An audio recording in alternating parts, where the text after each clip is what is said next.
नमस्कार दोस्तों, मैं भूपेंद्र सिंह आज की इस वीडियो में आप सभी का स्वागत करता हूं। दोस्तों, जब भी कोई नया एडवोकेट आता है या फिर हम लॉ में एडमिशन लेते हैं, तभी से हम मानकर चल सकते हैं कि हम कई बुक्स पढ़ते हैं जिनमें किसी में लिखा होता है एक्ट और किसी में लिखा होता है कोड। तो दोस्तों, एक्ट और कोड में क्या डिफरेंस होता है? एक्ट को हिंदी में कहते हैं अधिनियम और कोड को हिंदी में कहते हैं संहिता। तो अधिनियम और संहिता में या एक्ट और कोड में क्या डिफरेंस होता है, आज की इस वीडियो में मैं आपको बिल्कुल सिंपल भाषा में समझाने वाला हूं। दोस्तों, मान लीजिए जैसे आप हैं, आपके कोई फ्रेंड हैं, आप एडवोकेट हैं, आपके कोई फ्रेंड डॉक्टर हैं या इंजीनियर हैं या किसी और फील्ड में हैं। तो दोस्तों, जब आपने पढ़ाई की शुरुआत की थी, जब आप प्ले स्कूल में थे, प्राइमरी स्कूल में आप पढ़ते थे, जब आपने स्कूलिंग शुरू की थी, उस वक्त आपने देखा होगा कि एक ही बुक में आपकी हिंदी अंग्रेजी की वर्णमाला, गिनतियाँ, ये सब एक ही बुक में होते थे। लेकिन जब आप आगे बढ़े, जब आपने अपना एक अलग करियर चुना या स्कूल में आप बड़ी कक्षा में आए, तब आपने पढ़ा कि इंग्लिश की आपकी अलग बुक होती है, हिंदी की अलग बुक है, मैथमेटिक्स की अलग है। तो दोस्तों, अब आप यहाँ देख सकते हैं कि जो आपकी बिल्कुल स्टार्टिंग की जो क्लास थी, जिसे मैं प्ले स्कूल कहता हूँ, वहाँ पर आपने एक ही बुक में हिंदी, इंग्लिश, मैथ सभी को पढ़ा।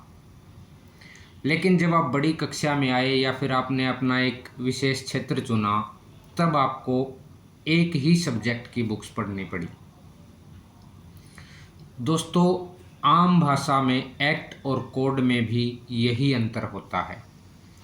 जो एक्ट होता है, एक्ट आपसे किसी एक पर्टिकुलर कम्युनिटी या एक पर्टिकुलर सब्जेक्ट के बारे में ही बात करता है। जैसे कॉन्ट्रैक्ट एक्ट है, कॉन्ट्रैक्ट एक्ट में हम सिर्फ और सिर्फ कॉन्ट्रैक्ट के बारे में पढ़ते हैं।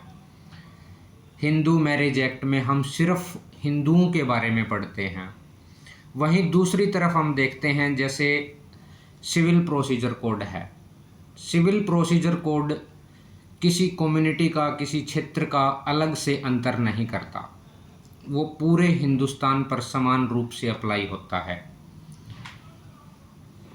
इसी प्रकार आप देखते हैं, फिलहाल जो आईपीसी है, जो भविष्य में भारतीय नागरिक सुरक्षा संहिता बनने वाला है, तो वो जो हैं, या फिर मैं और सिंपल भाषा में बात करूं, आप यूसीसी की चर्चा सुन रहे होंगे, uniform civil code. Uniform civil में कोड में क्या होगा, हिंदू और मुस्लिमों के दोनों के जो लॉ हैं उनको मिलाकर एक ही बना दिया जाएगा, जो सब पर कॉमन रूप से लागू होंगे। तो अभी तक हिंदू मैरिज एक एक्ट है, लेकिन यूनिफॉर्म सिविल में वो कोड बन जाएगा।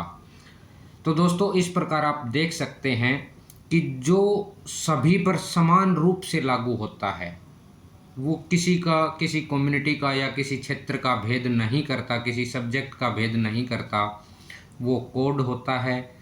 जो किसी पर्टिकुलर सब्जेक्ट के बारे में बात करता है, वो एक्ट होता है।